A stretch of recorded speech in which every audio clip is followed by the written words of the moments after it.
Hi friends, ನಾನು ಅಕ್ಷತಾ. ಇವತ್ತು ನಾನು ಪಾಲಕ್ ಎಗ್ ಗ್ರೇವಿ ಮಾಡೋದು ಹೇಗೆ ಅಂತ ತೋರಿಸ್ತಾ ಇದ್ದೀನಿ. ಇಲ್ಲಿ ಒಂದು ಸ್ವಲ್ಪ ಪಾಲಕ್ ತೊಗೊಂಡಿರೋದು, ಚೆನ್ನಾಗಿ ವಾಶ್ ಮಾಡ್ಕೊಳ್ಬೇಕು. ಇವಾಗ ಒಂದು ಸ್ವಲ್ಪ ನೀರು ಕುದಿಯಲಿಟ್ಟಿದ್ದೆ, ಅದಕ್ಕೆ ಪಾಲಕ್ ಹಾಕಿ ಒಂದೆರಡು ನಿಮಿಷ ಕುದಿಸಬೇಕು ಇದನ್ನು.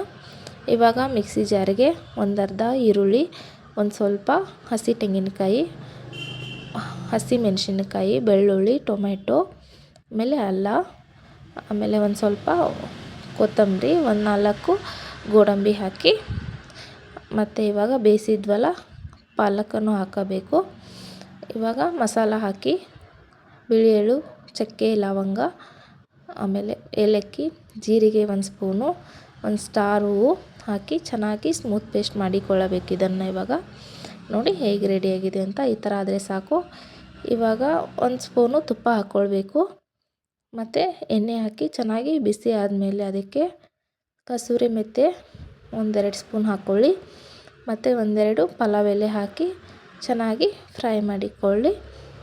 ಅದಕ್ಕೆ ಇವಾಗ ಸಣ್ಣದಾಗಿ ಕಟ್ ಮಾಡಿರುವಂಥ 1-2 ಈರುಳ್ಳಿಯನ್ನು ಹಾಕಿ ಮತ್ತು ಚೆನ್ನಾಗಿ ಫ್ರೈ ಮಾಡಿಕೊಳ್ಳಬೇಕು.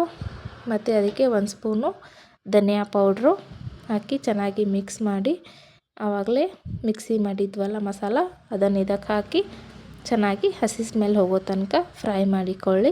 ಯಾರೆಲ್ಲ ಹೊಸವಾಗಿ ನನ್ನ ವಿಡಿಯೋ ನೋಡ್ತಾ ಇದ್ದೀರಾ, ಪ್ಲೀಸ್ ಸಬ್ಸ್ಕ್ರೈಬ್ ಆಗಿ ನೋಡಿ. ಇವಾಗ ಅದೇ ಮಿಕ್ಸಿ ಜಾರಿಗೆ ಸ್ವಲ್ಪ ನೀರನ್ನು ಹಾಕಿ ಮತ್ತು ಚೆನ್ನಾಗಿ ಮಿಕ್ಸ್ ಮಾಡಿಕೊಳ್ಳಬೇಕು. ಒಂದು ಅರ್ಧ ಸ್ಪೂನು ಅರಿಶಿನ ಪುಡಿಯನ್ನು ಹಾಕಿ ಚೆನ್ನಾಗಿ ಮಿಕ್ಸ್ ಮಾಡಿ, 1-2 ಸ್ಪೂನ್ ಖಾರದ ಪುಡಿಯನ್ನು ಹಾಕಬೇಕು. ನಿಮ್ಗೆ ಎಷ್ಟು ಖಾರ ಬೇಕಲ್ಲ ಅಷ್ಟು ಹಾಕ್ಕೊಳ್ಬೋದು. ಆವಾಗಲೇ ನಾವು ಹಸಿ ಮೆಣಸಿನ್ಕಾಯಿ ಹಾಕಿದ್ವಲ್ಲ, ಅದಕ್ಕೆ 1-2 ಸ್ಪೂನ್ ಹಾಕಿದರೆ ಸಾಕು. ಇವಾಗ ರುಚಿಗೆ ತಕ್ಕಷ್ಟು ಉಪ್ಪನ್ನು ಹಾಕಿ ಮತ್ತು ಚೆನ್ನಾಗಿ ಮಿಕ್ಸ್ ಮಾಡಿಕೊಳ್ಳಬೇಕು. ಇವಾಗ ನೋಡಿ ಮೇಲೆ ಎಲ್ಲ ಆಯಿಲ್ ಬಿಡ್ತಾ ಇದೆಯಲ್ಲ, ಇದು ಚೆನ್ನಾಗಿ ಹಸಿ ಸ್ಮೆಲ್ಲೆಲ್ಲ ಹೋಗಿದೆ. ಅದಕ್ಕೆ ಇವಾಗ ಸ್ವಲ್ಪ ನೀರನ್ನು ಹಾಕಿ ಕುದಿಯಲು ಬಿಡಬೇಕು. ನಾನು ಆವಾಗಲೇ ಒಂದು 4 ಮೊಟ್ಟೆಯನ್ನು ಬೇಯಿಸಿ ಇಟ್ಕೊಂಡಿದ್ದೆ, ಅದನ್ನು ಈ ಥರ ಮಧ್ಯೆ ಕಟ್ ಮಾಡಿ ಅದರೊಳಗಡೆ ಹಾಕಬೇಕು. ಅದು ಒಂದು 5 ನಿಮಿಷ ಫ್ರೈ ಆದರೆ ಸಾಕು, ರೆಡಿಯಾಗಿಬಿಡುತ್ತೆ. ತುಂಬ ಟೇಸ್ಟಿಯಾಗಿತ್ತು. ಒಂದು ಸಲ ನೀವು ಮನೆಯಲ್ಲಿ ಟ್ರೈ ಮಾಡಿ ಹೇಗೆ ಬಂದಿದೆ ಅಂತ ನನಗೆ ಕಮೆಂಟಲ್ಲಿ ತಿಳಿಸಿ. ಕೊನೆ ತನಕ ನನ್ನ ವಿಡಿಯೋ ನೋಡಿ ಸಪೋರ್ಟ್ ಮಾಡಿದ್ದ ಎಲ್ರಿಗೂ ಥ್ಯಾಂಕ್ ಯು ಸೋ ಮಚ್. ಹೀಗೆ ಸಪೋರ್ಟ್ ಮಾಡ್ತಾಯಿರಿ. ಪ್ಲೀಸ್ ಸಬ್ಸ್ಕ್ರೈಬ್ ಆಗಿ ನೋಡಿ. ಯಾರೆಲ್ಲ ಹೊಸದಾಗಿ ನೋಡ್ತಾ ಇದ್ದೀರಾ ಅವರು ಸಬ್ಸ್ಕ್ರೈಬ್ ಆಗಿ ನೋಡಿ. ಇವಾಗ ಅದು ರೆಡಿಯಾಗಿದೆ, ಈ ಥರ ಬಂದಿದೆ ನೋಡಿ, ಚೆನ್ನಾಗಿತ್ತು. ಒಂದು ಸಲ ನೀವು ಟ್ರೈ ಮಾಡಿ ಹೇಳಿ ನನಗೆ.